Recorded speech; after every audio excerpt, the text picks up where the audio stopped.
Sol! Ay, tika, dyan ka lang. Huwag ka pupunta sa kabila, ah. May mga sampay ulit doon. Hindi naubos ni Sol yung kanyang SDN, oh. Hindi niya naubos yung SDN niya. Ano? Bagay, sinobrahan ko nga pala yung SDN niya kagabi. Ang ginawa ko, nilagyan ko ng 4 na takal ng SDN 42 tapos isang takal ng SDN 21. Hey, Logan. Ito rin si Logan. Nilagyan ko ng 3 takal ng SDN 42 tapos isang takal ng SDN 21 kasi kailangan ubusin ko ito at nabuksan ko na rin ito. Pero ito talaga yung food nila, yung SDN 42. Meron pa siyang naiwan siguro, isang takal na worth yan. Pero itong si Freddy's, naubos niya yung food niya kagabi. Okay naman ang ano nito, appetite nito. Pero kahapon medyo mahina yung kain niya. Kasi sobrang init ngayon, guys. So sobrang init talaga, hindi kaya ng mga asong kumain ng kumain. Kahapon stress na stress sila, sobrang init kahapon. Kahit nandun sa Manalo Resort kahapon, may mga kamiting ako sa bangin. Eh, grabe. Latang-lata ako sa sobrang init. Alam niyo yun, pagdating ng mga hapon-hapon na nagdatingan yung mga guests sa bangin. Tapos, in-entertain ko sila, kwento-kwentuhan. Hindi ko talaga kaya. Natulog ako sa van ng 1 hour hanggang mga 7 o'clock. Sobrang init po talaga ngayon. Summer kasi ngayon. Buti na lang, may malaki akong alatris dito na puno na tumubo lang. Alam niyo yung alatris na yan, parang 1 year old lang yan. 1 year old lang ba yan o mga 2 years old? Kaya meron akong kalachuchi dyan. So magtanim kayo ng mga puno, guys. Kapag meron kayong lupa, pinakamaganda talaga magtanim kayo ng puno. Kasi yan ang proteksyon natin, pati ng mga dogs natin. Ayan, kaya kahit hingal na hingal sila, kahit sa lugar ni Sol doon, ay meron din ako siniguelas doon, merong chico, merong mga mahogany doon sa kabila, at meron din ako alatris doon sa gitna. Tapos may mga halaman pa tayo dito. Pinakamaganda talaga, guys, kapag may mga halaman tayo at mga puno. Kaya hanggat maaari doon sa may Manalo Resort, doon sa may area ko sa Bangin, tinataniman ko ng malalaking mga puno yon. Of course, maliliit pa lang sila ngayon, pero pag maglakihan yon, yung doon, tawag doon, kalumpang ko doon. Ang ganda-ganda na. Invest po kayo sa pagtanim ng puno. Madali lang naman po magtanim ng mga puno. Kaya nagsasalabit-salabit na rin yung mga puno ko dito. Ayan, may mga puno. Yung mga una kong tinanim na mga evergreen. Tapos yun, may evergreen din doon. Ayan, tanim ako ng tanim dito. Para po pagdating ng mga ganitong panahon, malaking bagay yung investment na yan. Actually, yung alatris na yan, hindi ko naman tinanim yan. Basta tumubo lang siya, maliit. Tapos pinalaki ko na lang. Dinidiligan ko araw-araw hanggang sa lumaki siya. Pagka mainit din kasi talaga, nawawala ng gana yung mga dogs natin. Normal po yun. May nagtatanong sa akin kung pwede ba daw basahin yung mga dogs araw-araw. Okay lang naman po yun as long as matutuyo din agad. Oo, parang tao din naman yan. Pagka naligo, pwede naman araw-araw. Huwag lang kayo gumamit ng mga sabon or shampoo na mga harsh chemicals. Gumamit kayo super dog soap.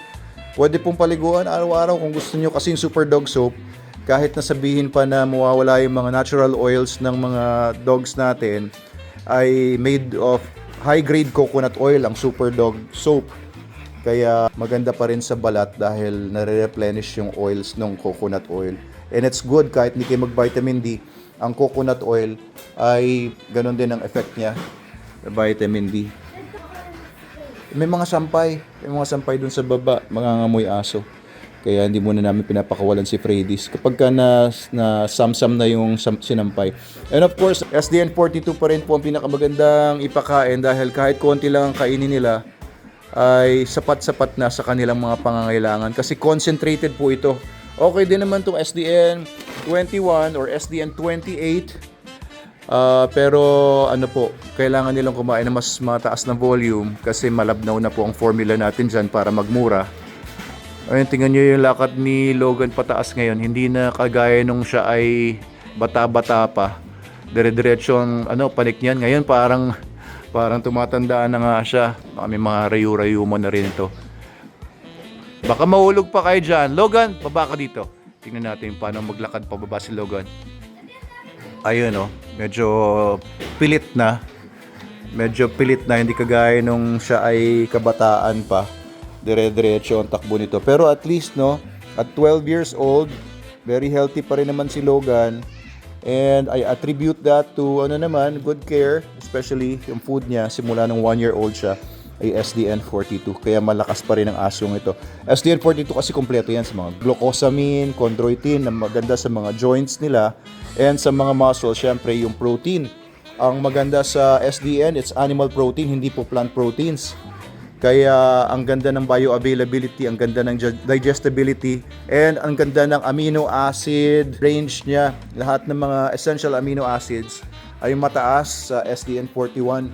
Kasi pag plant proteins, hindi maganda yun. I'll make a nice vlog about that soon tungkol sa mga plant proteins versus animal proteins and kung bakit napakaganda nitong SDN42 formula natin. Wala pa ring tatalo dyan.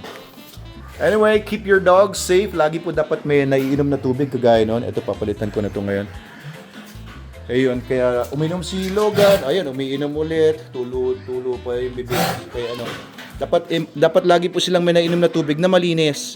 Para po kahit mainit ang panahon, hindi sila ma-dehydrate at hindi sila matuyuan. Ganda rin kung meron silang lugar na medyo cool, na mahihigaan kagaya nito. Si Sol doon, meron ding nahihigaan na cool.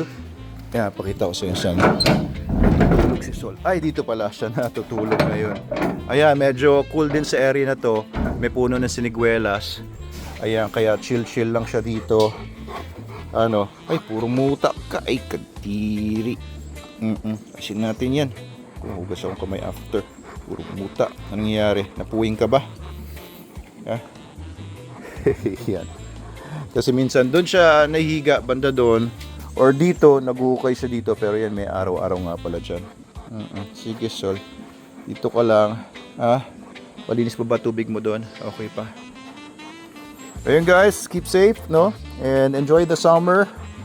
Pagka summer lang natin ma-enjoy ang Manalo Resort.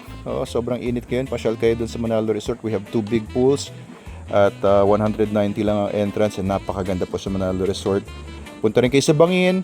Enjoy nyo yung ating halo-halo, Giant Halo-Halo 198, napakasarap at sarap din yung ating mga frappuccino, mango frap, meron tayong mga iced coffees, mga chocolate chip cookie, frap, meron din tayong tamarind iced tea. Ako, tuwan-tuwa yung mga tao sa tamarind iced tea natin.